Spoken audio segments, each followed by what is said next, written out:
Nah, kalau yang ini, yang belajar Al-Quran itu, idealnya ataupun bisa dibilang di usia anak-anak, di usia berapa atau seperti apa gitu? Betul.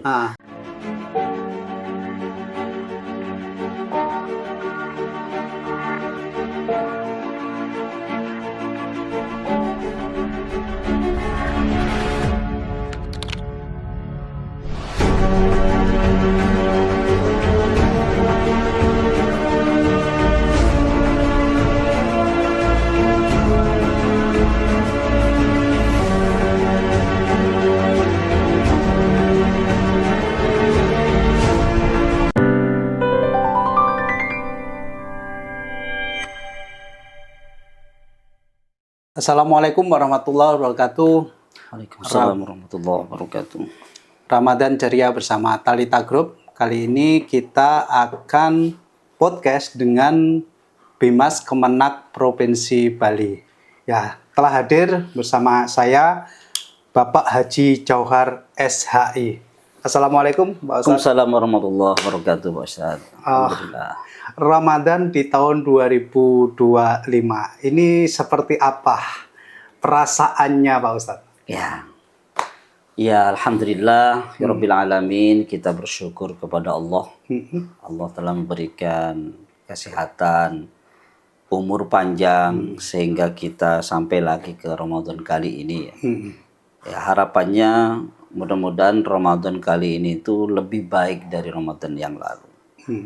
Dari keimanan kita beribadah, kemudian mengerjakan amal soleh, tentunya harapannya supaya lebih meningkat. Saya kira begitu. Iya. Mungkin Pak Ustadz, sebelum kita membahas tentang topik Ramadan kali ini, ada pengalaman unik nggak Ustadz ketika Ramadan itu? Mungkin pernah di perantauan atau seperti apa? Ya, kita bersyukur ya, alhamdulillah. Artinya kami juga dulu kan merantau ke Bali, jadi susah senangnya sudah dilalui gitu. Ya. Jadi uniknya ya kadang kita bersahur itu di masjid gitu. Jadi tidak di rumah. Di samping kita ibadah di masjid, sekaligus i'tikaf di masjid, sekaligus sahur di sana. Jadi tidak repot-repot lagi masa di rumah. Ada nggak pengalaman Pak Ustadz ketika ada tugas di luar kota? Misalkan Pak Ustadz kan ada di Denpasar gitu ya. Terus kemudian ada tugas di luar kota, mungkin di Kintamani pas waktu berbuka gitu. Kira-kira pernah punya pengalaman gitu? Ya pernah ya. Karena kami di Kementerian Agama itu kan seringkali ada teman, ada tamu dari Jakarta yang harus kita dampingi. Kemudian di perjalanan pas Ramadan ya gimana lagi ya, berbuka di tempat yang di situ tidak ada, mohon maaf ini, tidak ada makanan yang layak untuk kita konsumsi gitu ya. Dalam hal ini yang halal lah katakanlah begitu. Sehingga ya harus minum air saja di dalam mobil kadang. minum air saja di dalam mobil, kemudian ya sampai ketemu dengan warung atau mungkin ya walaupun harus menahan dulu ya. Itu kita nikmati saja lah. Wah, luar biasa pengalaman dari Ustadz Haji Jauhar ini. Nah, kita akan ngebahas soal ini Pak Ustadz. Jadi keutamaan belajar dan mengajar Al-Quran. Kita tahu sendiri kalau di bulan Ramadan itu biasanya banyak kegiatan-kegiatan yang fokusnya pada belajar dan mengajar Al-Quran. Salah satunya mungkin ada tadarus dan lain sebagainya. Betul. Sebelum jauh ke bulan suci Ramadan, ya kan, soal belajar dan mengajar Al-Quran di Bali ini seperti apa Pak Ustadz? Ya, baik. Alhamdulillahirabbil alamin. Terkait dengan pembelajaran Al-Quran di Bali, saya sendiri alhamdulillah bersyukur kepada Allah karena antusias masyarakat, kemudian anak-anak itu luar biasa di Bali. Saya dengan teman-teman di Bali, para guru Al-Quran, guru TPQ itu punya metodologi, metode tilawati namanya.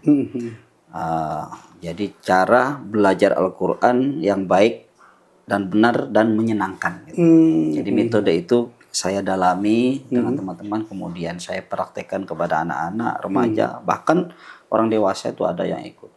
Dan alhamdulillah hasilnya itu bagus dan luar biasa, dan pengikutnya sekarang TPQ hampir seluruh Bali kepada kami.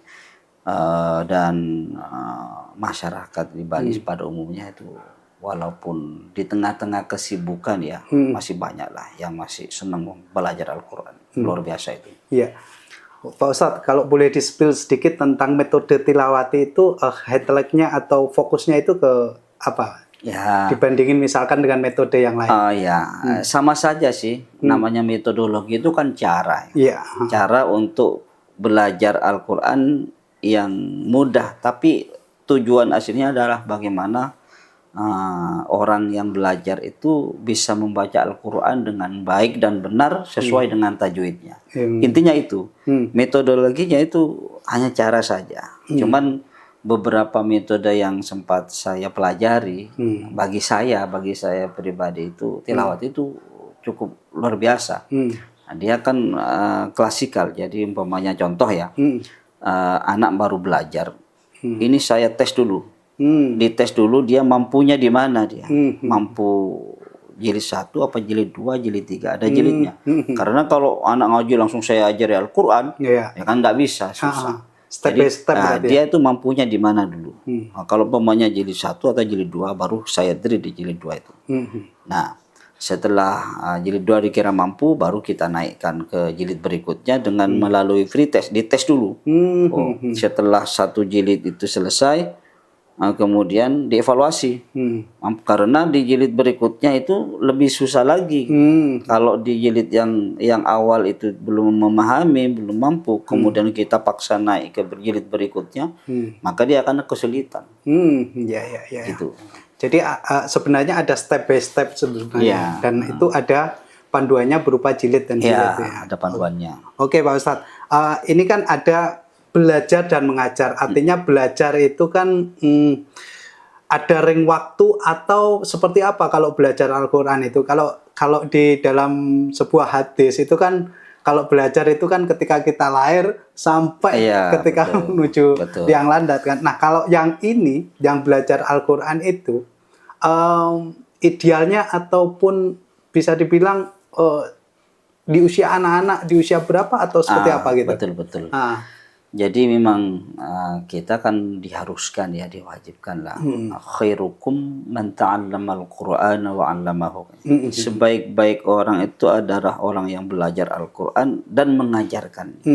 Jadi setelah kita belajar bisa, maka tidak cukup itu, ada orang yang harus mengajarkan lagi. Begitu. Dulu kan dari Rasulullah begitu. Malaikat Jibril, Rasulullah, terus ke bawah guru sampai kepada kami. Cuman kalau Al-Quran itu memang tidak bisa belajar otodidak, Mas. Dia harus bersambung istilahnya, sanadnya bersambung. Saya contohnya, saya belajar ke guru saya. Guru saya belajar ke gurunya. Guru sampai kepada Rasulullah, atau berapa tahap. Karena Al-Quran itu kan harus melihat lisan dia. Jadi ada makharijul huruf, ada sifatul huruf, tajwidnya seperti apa, ada ukurannya. Contoh umpamanya, sekarang ukuran mat tabi'i itu 1 alif. 1 alif itu berapa ya ukurannya? Kan nggak bisa diukur dengan meteran itu. Jadi harus melihat guru gitu, segitu ya ukurannya. Sehingga tidak bisa Al-Quran itu otodidak, harus melalui guru, di tasheh istilahnya, di tasheh dengan guru yang sudah mahir. Begitu saya kira. Kalau dari awal atau belajar dasar katakanlah seperti itu, Ustadz, itu kira-kira kalau di usia anak-anak itu atau kita sebagai orang tua katakanlah seperti itu, kita usia berapa gitu? Kalau belajar Al-Quran sesungguhnya itu usia berapapun. Saya sebetulnya gini, saya punya satu buku. Buku itu mengajari Al-Quran atau mengajari anak dalam kandungan. Judulnya begitu. Oh, iya. Saya pelajari buku itu, ternyata anak yang masih di dalam kandungan itu katanya bisa merespon suara dari luar. Subhanallah. Nah, sehingga saya coba praktekkan isi buku itu. Saya praktekkan ya kalimat-kalimat thayyibah, sampai adzan, membacakan huruf hijaiyah. Terus ternyata setelah lahir anak saya yang pertama itu responnya beda sekali. Beda sekali, diajari sekali itu langsung bisa dia. Oh, iya. Seperti saya dulu pernah mendengar, mungkin begitu ya. Merekam Tapi kali ya. wallahu a'lam saya. Iya, iya. Tapi yang jelas anak saya yang pertama itu luar biasa lah, alhamdulillah sekarang itu sudah sukses istilahnya. Dari bacaan Al-Qur'annya itu terutama. Nah, untuk belajar Al-Qur'an itu dari usia berapa? Saya kira usia berapapun bisa. Oh, iya. Karena ada metodologi, umpamanya ada anak usia PAUD umpamanya ya. PAUD itu kan umur 3 tahun 3 ya. tahun, oke. Umur 3 tahun. Itu ada ini dikenalkan lah satu huruf umpamanya. Satu huruf dikenalkan dulu. Lama kelamaan itu tinggal kita saja gurunya ya yang telaten. Ya, yang telaten karena anak-anak namanya. Tapi kalau anak-anak yang masih kecil masih seneng nonton biasanya ya. Anak saya nonton itu, saya hidupkan di TV itu cara nyanyian yang ada huruf Arabnya. Ya, ada huruf Arabnya. Dia kan seneng nyanyi. Tapi musik tapi ada huruf Arabnya. Nah, itu juga merupakan membantu ya. Itu kan masih usia dia sudah bisa melihat, kan bisa merespon. Nah, cuman itu jarang dilakukan di Bali ini. Saya dapat dulu itu dari metode itu dari teman di Malaysia itu. Itu caranya ya. Ternyata memang ada hikmahnya lah. Tapi kalau idealnya itu anak usia TK lah. Usia TK itu gurunya ya tidak terlalu kesulitan, orang tuanya juga tidak ini ya. Jadi begitu saya. Iya. Artinya belajar Al-Qur'an itu sebenarnya juga harusnya ketika si calon anak ini dalam kandungan pun sebenarnya orang tua sudah harus menanamkan Al-Qur'an gitu ya. Harusnya begitu. Harusnya begitu. Subhanallah tadi Pak Ustadz. Iya. Jadi di dalam kandungan terus kemudian katakanlah orang tuanya juga membacakan Al-Qur'an, katakanlah seperti itu ya. Ada ada kayak semacam quality time yang kemudian diarahkan kepada.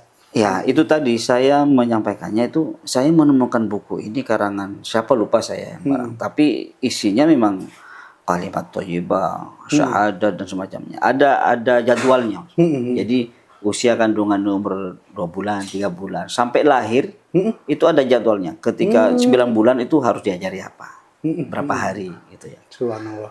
Saya praktekkan itu saat anak pertama sama yang kedua, tapi luar biasa. Anak saya yang pertama tuh bisa hafal Al-Qur'an.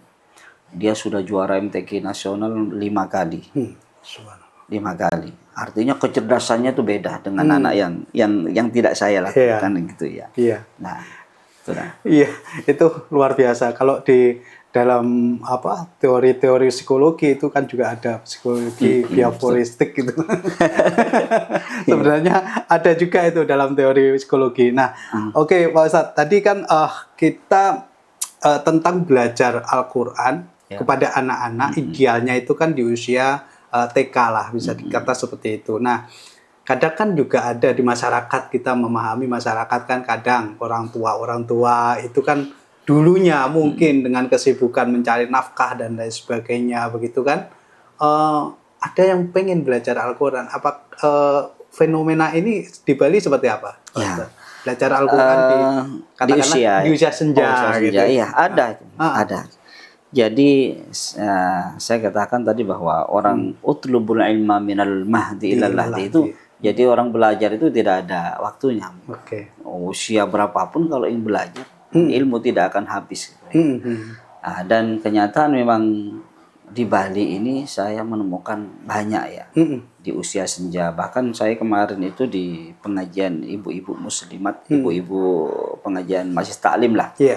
Itu tua-tua orangnya, tapi dia semangat-semangat untuk belajar. Karena memang bacanya saya lihat kurang. Innalladzina amanu itu kan nggak lancar namanya. Sehingga saya tuntun satu ayat. Innalladzina kafaru, diulangi bersama. Ya, lama-lama bisa. Tapi namanya orang belajar di usia senja dengan anak-anak kan beda. Senja itu sudah lidahnya agak kaku. Nggak tahu kenapa kok kaku gitu. Iya. Tapi kalau anak-anak ya itulah gitu bedanya. Cuman ada keinginan, kemudian ada semangat, itu kan yang dicatat oleh Allah. Iya. Dicatat oleh Allah, karena Al-Quran itu kan satu huruf Al-Quran itu pahalanya 10 kebaikan. 10 kebaikan. Dan alhamdulillah orang yang mendapat hidayah merasa dirinya saya masih belum lancar baca Al-Quran, belum bisa, pengen belajar lagi. Kemudian di sisa di sela-sela waktu kesibukannya, mungkin di kantor atau di mana, buka Al-Quran. Seberapa sih?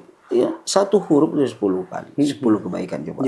Kalau dia yakin, kemudian dia sadar bahwa ini adalah perintah agama, luar biasa. Dan di Bali banyak itu, banyak alhamdulillah.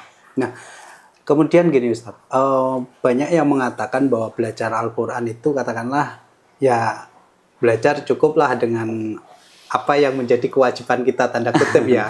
Jadi sholat 5 waktu misalkan Al-Fatihah lancar gitu, ya sudahlah selesai gitu. Nah, dari perspektif Islam belajar Al-Quran itu mungkin secara hukum ataupun mungkin dibawa kemudian itu yang menjadi tanda kutip penuntun dalam kesehari-hari seperti apa Ustaz? Ya, jadi begini ya. Memang belajar Al-Quran itu kan bukan hanya membaca. Membaca ya harus. Jadi kalau dalam hukum itu kan orang membaca Al-Quran harus baik dan benar sesuai dengan hukum tajwidnya.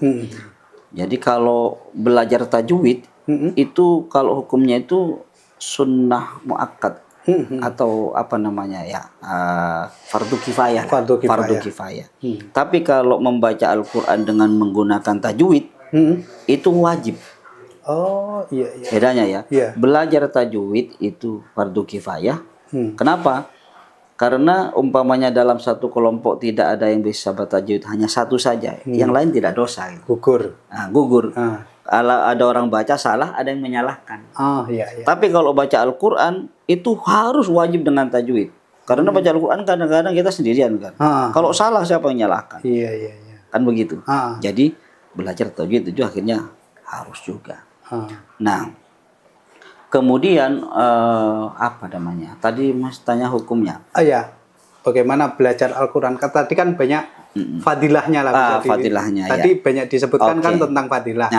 Kemudian kalau ditarik pada dasar hukum perspektif Islam belajar Al-Quran itu seperti apa? Tadi sudah dijawab. Tujuan membaca Al-Quran itu kan Al-Quran itu sumber dari segala sumber hukum. Semuanya di Al-Quran, pedomannya umat Islam.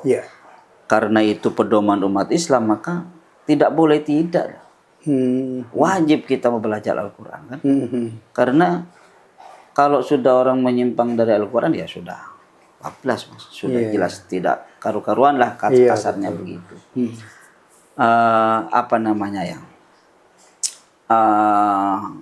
Hikmahnya yang pasti, pahala sudah pasti.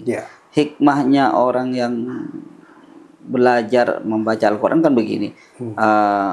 Pertama, kita belajar membacanya.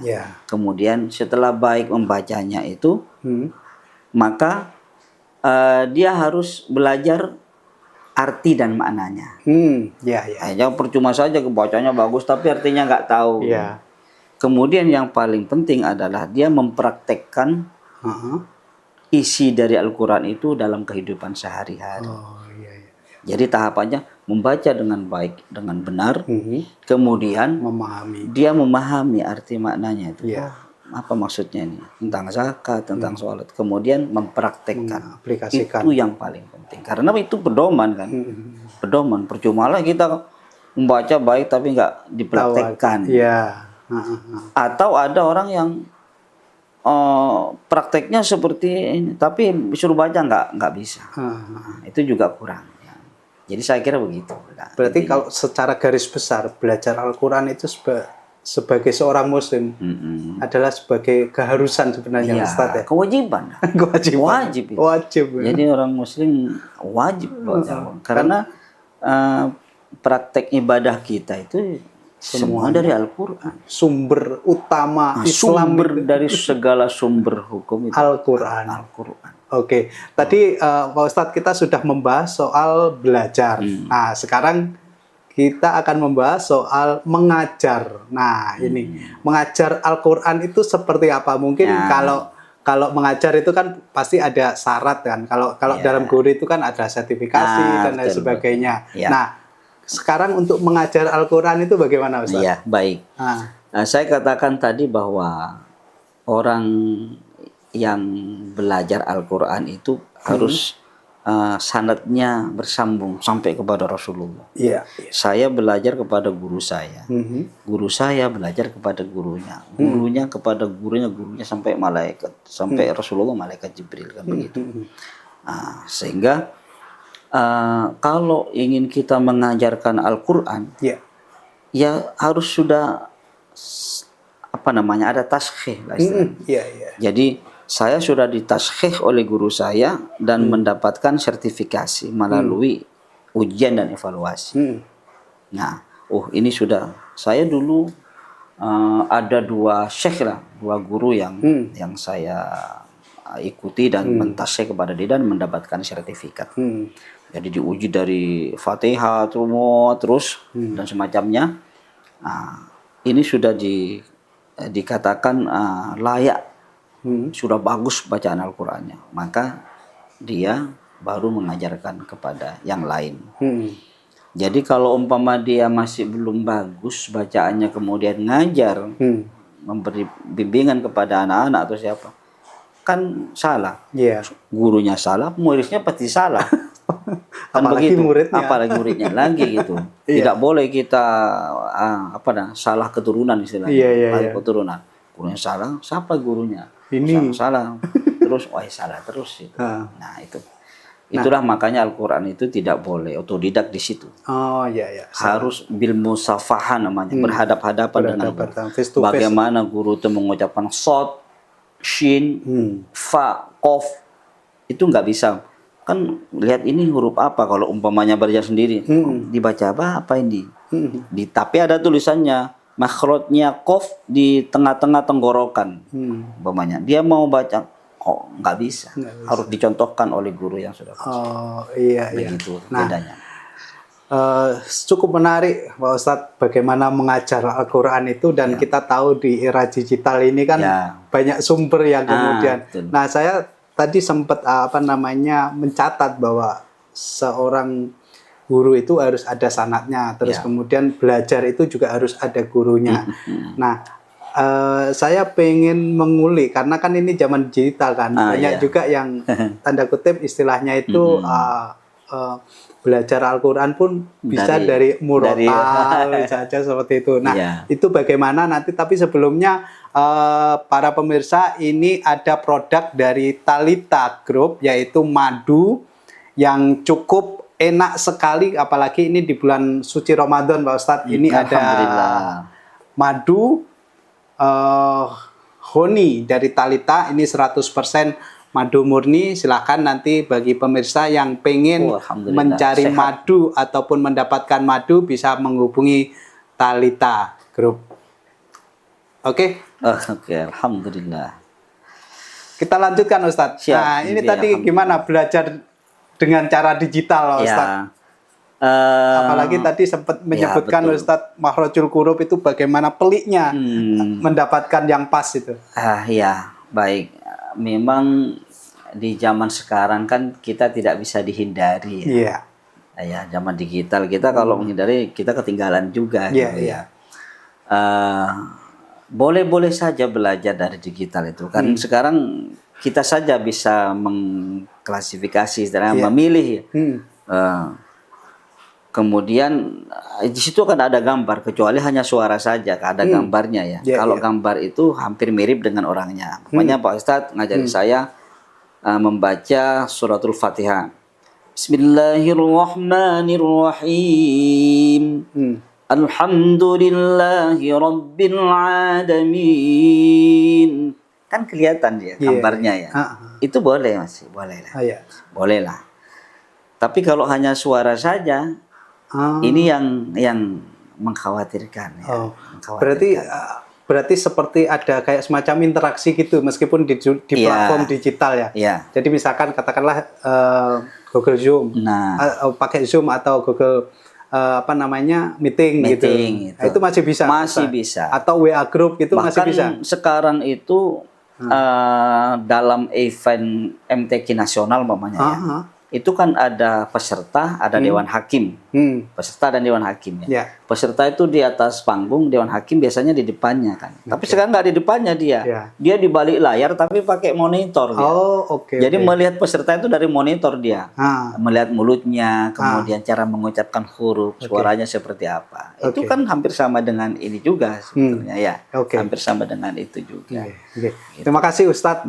Tadi dapat disimpulkan bahwa belajar Al-Quran itu sangat banyak fadilahnya dan menjadi keharusan seorang muslim. Terus kemudian mengajar itu juga harus mengikuti sertifikasi ataupun harus juga ada sanatnya juga. Taskhihnya dari seorang guru. Terima kasih Ustadz Haji Jawar SHI tentang bagaimana keutamaan belajar dan Al-Quran, mengajar Al-Quran, dan tentunya kita berharap bahwa di bulan suci Ramadan ini kita banyak membaca Al-Quran.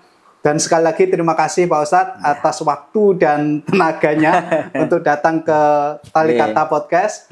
Dan kita akan bertemu lagi dengan Ustadz Haji Jawar dengan topik yang berbeda. Dan saya tutup, billahi taufik wal hidayah. Wassalamualaikum warahmatullahi wabarakatuh. Waalaikumsalam warahmatullahi wabarakatuh.